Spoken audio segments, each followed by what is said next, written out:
అందరికీ నమస్తే. నేను మీ తిరుపతి. తెలంగాణ ముఖ్యమంత్రి రేవంత్ రెడ్డి గారి పైన సుప్రీం కోర్టు ఆగ్రహం వ్యక్తం చేసింది.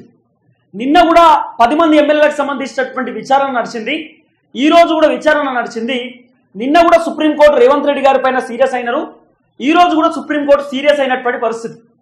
రేవంత్ రెడ్డి గారు చేసినటువంటి అత్యంత కీలకమైనటువంటి తప్పేంది అంటే, అసెంబ్లీలో ముఖ్యమంత్రి రేవంత్ రెడ్డి గారు పార్టీ మారినటువంటి 10 మంది ఎమ్మెల్యేలను ఉద్దేశిస్తూ కొన్ని కీలకమైనటువంటి వ్యాఖ్యలు చేసింది. ఆ వ్యాఖ్యలు ఏంటంటే, నేను గతంలోనే 2-3 వీడియోలలో కూడా చెప్పిన, రేవంత్ రెడ్డి గారు ఈ మాటలు మాట్లాడి అడ్డంగా ఇరుక్కోపోతున్నాడు, అడ్డంగా దొరికిపోయేటటువంటి అవకాశం కనబడుతున్నది. ఖచ్చితంగా రేవంత్ రెడ్డి వ్యాఖ్యలను కోర్టు పరిగణంలోకి తీసుకుంటుంది, సుప్రీంకోర్టు ఖచ్చితంగా ఆగ్రహం వ్యక్తం చేస్తుందని చెప్పి గతంలోనే నేను 2-3 వీడియోలలో చెప్పిన, సేమ్ నేను చెప్పినట్టుగానే జరుగుతున్నది. అయితే రేవంత్ రెడ్డి గారు అసెంబ్లీలో మాట్లాడిండు. అవునండి, 10 మంది ఎమ్మెల్యేలు పార్టీలు మారిన మాట వాస్తవమే. గతంలో కాంగ్రెస్ పార్టీలోకి వెళ్ళి బీఆర్ఎస్ పార్టీలో కూడా ఎమ్మెల్యేలు పోయిరు 2018కి సంబంధించినటువంటి ఎన్నికలలో. మరి అప్పుడు ఉప ఎన్నికలు రాలేదు కదా, ఇప్పుడు ఉప ఎన్నికలు ఎట్లొస్తాయి? సేమ్ చట్టాలు ఉన్నాయి, సేమ్ న్యాయస్థానం ఉన్నది, సేమ్ జడ్జిలు ఉంటారు, సేమ్ రాజ్యాంగం ఉన్నది, సేమ్ ఏది స్పీకర్ ఆఫీస్ ఉన్నది, సేమ్ స్పీకర్ ఉన్నాడు. మరి ఎట్లొస్తుంది? ఏ విధంగా వస్తుంది?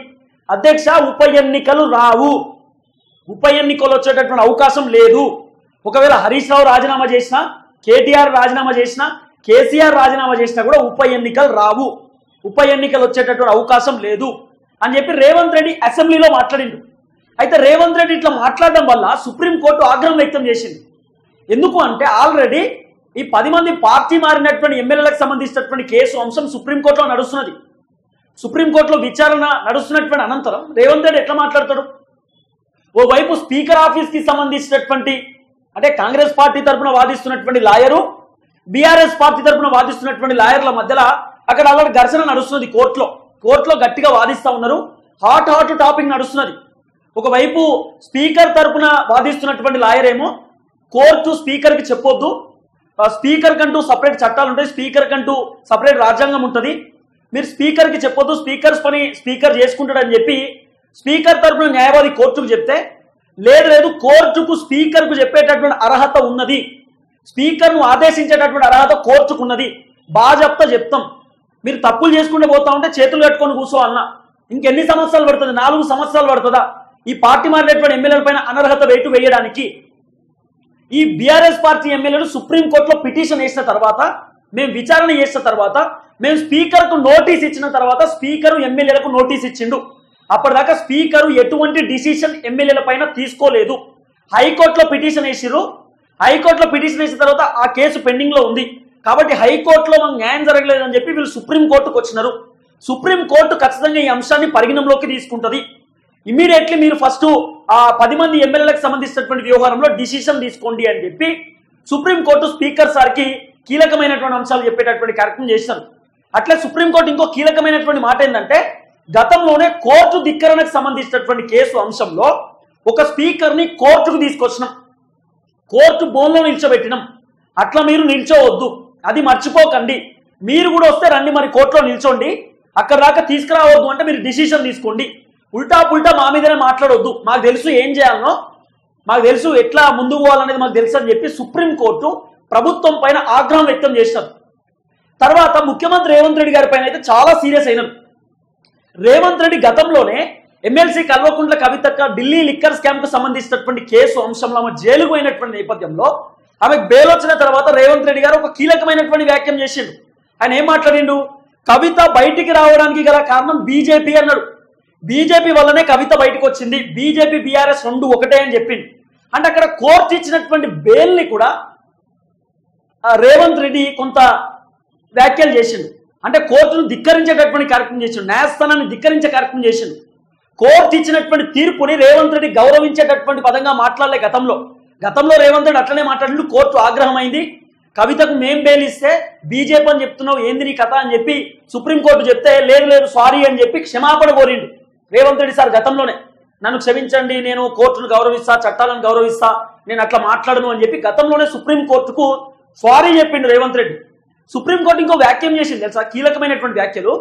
గతంలో రేవంత్ రెడ్డి కోర్టు ధిక్కరణ చేసినప్పుడే, గతంలో కవిత గురించి రేవంత్ రెడ్డి టంగు స్లిప్ అయినప్పుడే ఆయనకు నోటీస్ ఇచ్చి కోర్టు ధిక్కరణ కేసులో ఆయనకు సుప్రీంకోర్టుకు తీసుకొచ్చి నిల్చోబెడితే బాగుంటుండు, ఆ పని మేము చేయలేదు, ఆయన రియలైజ్ అయ్యి మాకు సారీ చెప్పింది కాబట్టి సైలెన్స్ ఉన్నాం. ఇప్పుడు మళ్ళీ అదే పని చేస్తున్నాడు. ఆ రోజే నిల్చోబెట్టుంటే ఈ రోజు ఈ మాటలు మాట్లాడకపోతుంటే, కానీ ఇష్టానుసారంగా మాట్లాడుతూ ఉన్నాడు. ఇప్పటికైనా సంయమనం పాటించాలి, సంయమనం అంటే కొంత ఓపికతో ఉండాలి అని చెప్తున్నాడు. కానీ మన ముఖ్యమంత్రి గారికి ఓపిక ఉండదు, చాలా తక్కువ ఓపిక. మా సార్కేం పెద్ద ఓపిక ఉండదు. ఆయన ఉన్నంతసేపు ఓపుకుంటాడు. ఆయన ఓపిక దాటిపోయిన తర్వాత యూట్యూబర్లను అరెస్ట్ చేస్తారు, ఎవరు పడతాలని అరెస్ట్ చేస్తారు, లాఠీ చార్జ్ చేపిస్తారు, టాప్ డిగ్రీ పెట్టిపిస్తారు. కాబట్టి మా సార్కు పెద్దగా సంయమనం ఉండదు, పాటించడు ఆయన. కానీ కోర్టు మాత్రం చాలా సీరియస్ ఉన్నది ఈ అంశంలో. ఎందుకంటే ఓవైపు స్పీకర్ ఆఫీస్ నుండి అడ్వకేట్ చెప్తున్నాడు, స్పీకర్కి బీఆర్ఎస్ పార్టీ వాళ్ళు వచ్చి ఈ ఎమ్మెల్యేల పైన అనర్హత వేటు వేయండి అని చెప్పి నోటీస్ ఇచ్చిర్రు, అంటే దరఖాస్తు పెట్టుకున్నారు. దరఖాస్తు పెట్టిన వెంటనే వారం రోజులలో హైకోర్టులో పిటిషన్ వేసిర్రు. అసలు స్పీకర్కు టైం తీసుకునేటటువంటి, అంటే డిసిషన్ తీసుకునేంత టైం కూడా ఇవ్వలేదు స్పీకర్. ఆ 10 మంది ఎమ్మెల్యేల పైన నిర్ణయం తీసుకునేంత టైం బీఆర్ఎస్ వాళ్ళు ఇవ్వలేదు, అందుకే స్పీకర్ నిర్ణయం తీసుకోలేదు అని చెప్పి అడ్వకేట్ చెప్పినారు. అప్పుడు సుప్రీంకోర్టు కూడా చెప్పింది, హైకోర్టులో ఆల్రెడీ నడిచింది కేసు, స్పీకర్కు టైం ఇచ్చిరు 1 నెల రోజులు, ఆ 1 నెల రోజులలో స్పీకర్ టైం తీసుకోలేదు, మరి డిసిషన్ ఎందుకు తీసుకోలేదు అని చెప్పి సుప్రీంకోర్టు అడిగింది. అడిగినాక లేదు మాకు సపరేట్ చట్టాలు ఉన్నాయి, మేము ఎట్లా చేయాలి ఏందనేది ఆలోచిస్తాం, అందుకే కోర్టు చెప్తే మేము చేయాలన్నా వద్దా అని చెప్పి స్పీకర్ ఆలోచించిర్రు అని చెప్పి మాట్లాడినారు. మాట్లాడిన తర్వాత సుప్రీంకోర్టు ఈరోజు వాయిదా వేస్తారు. నిన్న జరిగినటువంటి కేసు అంశం ఈరోజు చాలా క్లియర్ కట్గా సుప్రీం చెప్పింది. సుప్రీంకోర్టు మాట్లాడినారు. సుప్రీం కోర్టుకు సంబంధించిన జడ్జి గారు చాలా క్లియర్గా చెప్పినారు ప్రభుత్వానికి, మాకు స్పీకర్కి మేము ఆదేశాలు ఇచ్చేటటువంటి అర్హత మాకున్నది, మేము ఆదేశిస్తాం, స్పీకర్కి మేము చెప్పగలుగుతాం, ఖచ్చితంగా మేము స్పీకర్కి నిర్ణయం ఎట్లా చేయాలి ఏందనేది చెప్తాం, స్పీకర్ నిర్ణయం తీసుకోవాల్సిందే అని చెప్పి 21వ తారీఖు వాయిదా వేసిరు అనేది ఒక పెద్ద చర్చ. అయితే ఇంకోటి చెప్పనా, ఆల్రెడీ 10 మంది ఎమ్మెల్యేలకు సంబంధించినటువంటి అంశం తీర్పు రిజర్వ్లో పడ్డది. అంటే అంతా అయిపోయింది, వాదనలు అయిపోయినాయి, తీర్పు మాత్రం రిజర్వ్లో పడ్డది. మరి ఈ సంచలనమైనటువంటి తీర్పు రావచ్చు అనేటటువంటి ఒక చర్చ కూడా భయంకరంగా వినబడుతున్నది.